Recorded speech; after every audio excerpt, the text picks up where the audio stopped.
Friends, today I will be continue with Upsarg. Upsarg.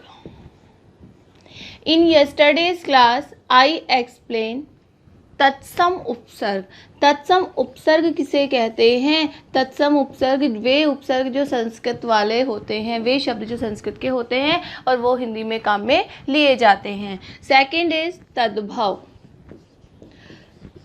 तद्भव होते हैं हिंदी वाले, हिंदी के उपसर्गों को तद्भव कहते हैं।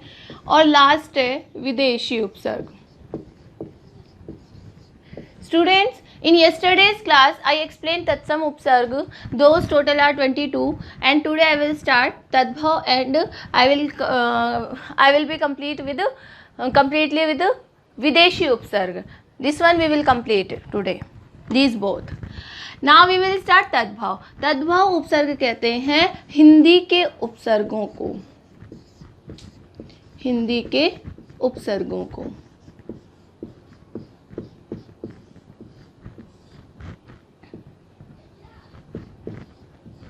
हिंदी के उपसर्गों को। So now I am telling कौन कौन से आते हैं हिंदी के उपसर्ग में, कौन कौन से शब्द आते हैं तद्भव उपसर्ग में। उपसर्ग definition you know very well कि वे शब्द जो मूल शब्द के आगे लगकर अर्थ में परिवर्तन करते हैं वही उपसर्ग कहलाते हैं। अब जो ये उपसर्ग है, just for example there are many kinds of tadbhav upsarg but I am telling only some जो मेन यूज में आते हैं। चौ। स्टूडेंट, चौ का मीनिंग होता है चार। वी आर यूजिंग चौपाया, चार पाए वाला, चौराहा, चार रास्तों वाला, चौपाई, चार पाई वाली मीन्स जिसकी चार लाइंस होती हैं चौपाई। चौकन्ना, चारों ओर से बिल्कुल खुली आंखों वाला होना या बिल्कुल ये सोचने वाला कि हाँ चारों तरफ से क्या होने वाला है उसके लिए अवेयर रहने वाला। चौमासा, चार मासों का समूह। So we can write चौमासा।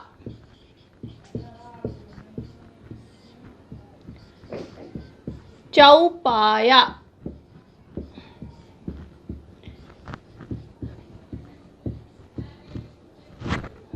चौराहा आदि।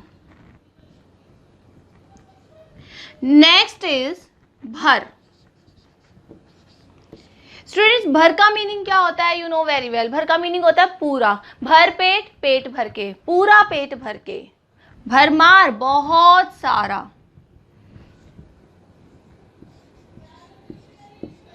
पूरा।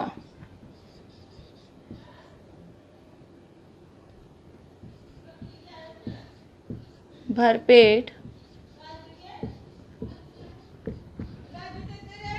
भरमार,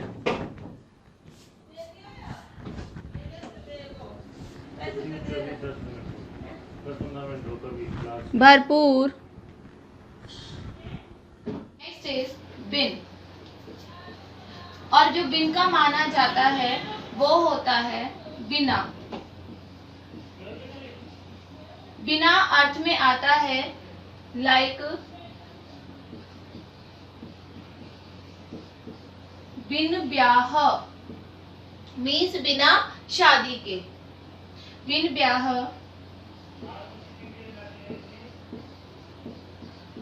बिन मांगे, बिन ब्याह, बिन मांगे। बिन मांगे मीन्स बिना मांगे। बिन जाने,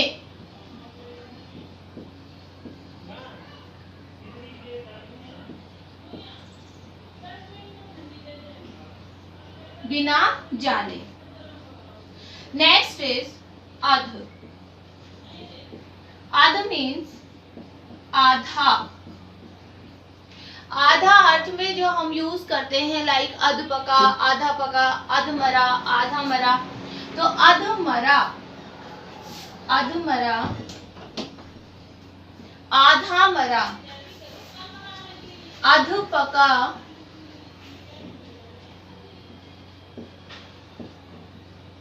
आधा पका। और उसके बाद में आता है अध कचरा।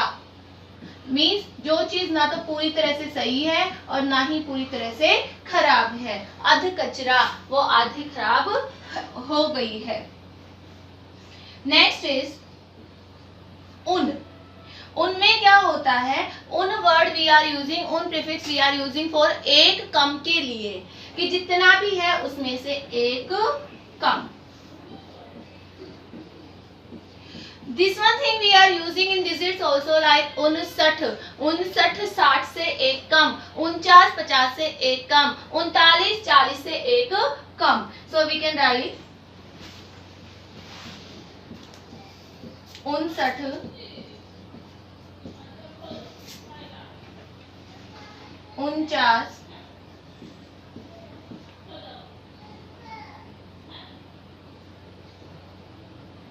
69 80। Now next is आव। आव means बुरा या हीन। उसके लिए अवतार, sometime we are using this one for जन्म also। अवतार,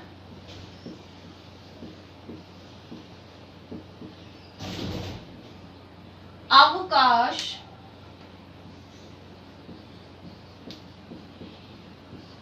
अवसाद, etc. So these we are using in as a तद्भव उपसर्ग।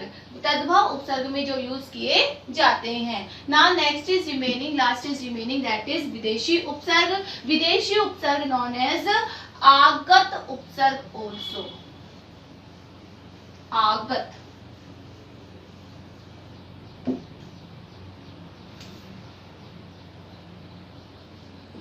आगत,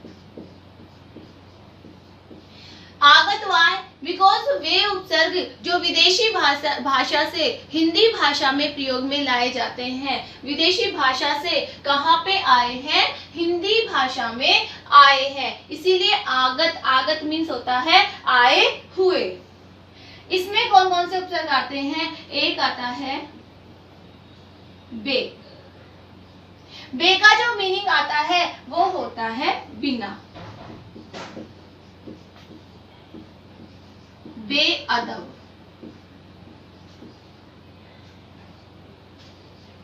विदाउट मैनर्स, बिना मैनर्स वाला बेअदब, बेरहम, बेअदब, बेरहम, बेगुनाह। बेगुनाह जिसने कोई गुनाह नहीं किया हो, बिना गुनाह वाला। Now next is where. Where we are using for के साथ, के साथ। अब के साथ में क्या आता है, लाइक बखूबी। तुम बहुत अच्छे से जानते हो, बखूबी। बखूबी वी आर यूजिंग कि मैं उसे बखूबी जानता हूँ, या बखूबी फैमिली को बखूबी जानता हूँ, उसको बहुत अच्छे से जानता हूँ। और आता है बगैर,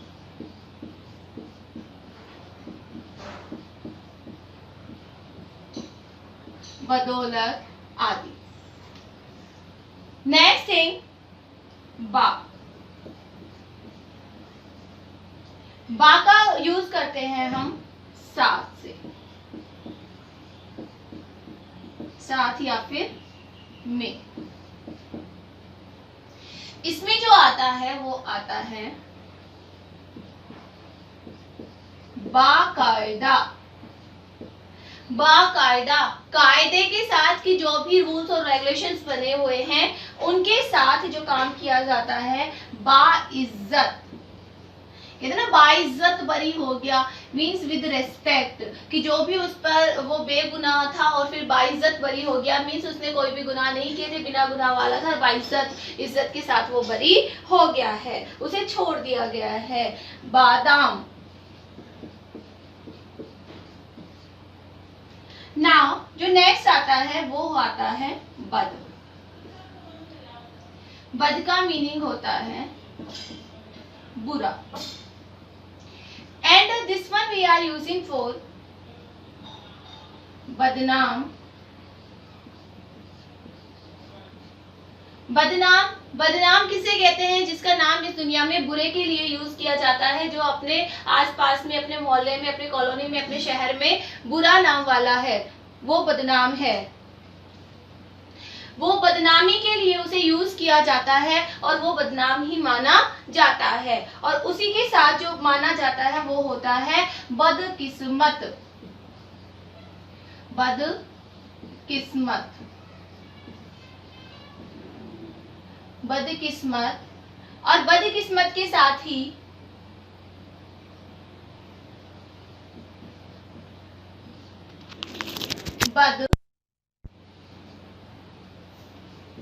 बदनाम came here, so we can write badmash. Badsurat also here. Now next, sir, sir माना जाता है मुख्य के लिए।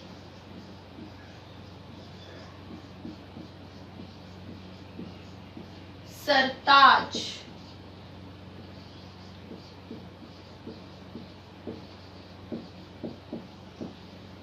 सरफरोश, etc। उसमें सरकार भी आ जाता है, सरफरोश भी आ जाता है, सरपंच भी आ जाता है। मुख्य, पंचों में मुख्य, that will be sarpanch. Sarpanch. Now next thing is दर। दर मीन्स जो वर्ड यूज करते हैं वो माना जाता है मुख्य या में। पर्टिकुलरली जो दर का मीनिंग होता है वो में से लेते हैं, लाइक दर असल, असल में।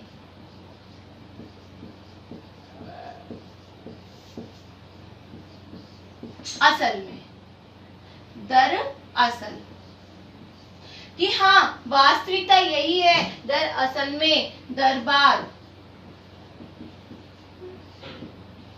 दर गुजर, दर गुजर। Now next is come. Come means थोड़ा, एंड वी आर यूजिंग कमजोर,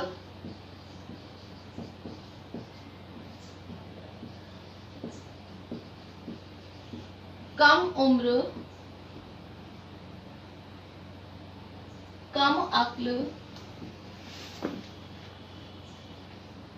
etc। So these are विदेशी उपसर्ग, आगत उपसर्ग, जो कहाँ से? विदेशी भाषा से हिंदी भाषा में आए हैं। So once we will revise these all, after these will be completed। बे, बे का मीनिंग माना जाता है बिना से, बेअदा, बेरहम, बेगुनाह। बे का मीनिंग माना जाता है के साथ, बखूबी, खूबी के साथ, बगैर, बदौलत, बा, साथ या में, बाकायदा, बाइज्जत, बादाम। बद, बद मीन्स होता है बुरा, बुरा, बदनाम, बदकिस्मत, बदमाश, बुरे नाम वाला, बुरी किस्मत वाला। सर, सर का मतलब होता है मुख्य, जिसमें आता है सरताज, सरफरोश, सरपंच। और नेक्स्ट है दर, दर में आता है मुख्य या फिर में, दरअसल, दरबार या दरगुजर। और कम, कम का मीनिंग होता है थोड़ा, कमजोर, कम उम्र और कम अक्ल। So now students, upsarg are completed and tomorrow in next class we will start pratyay. So that time I will tell you difference between upsarga और pratyay. For today it is enough now. Over.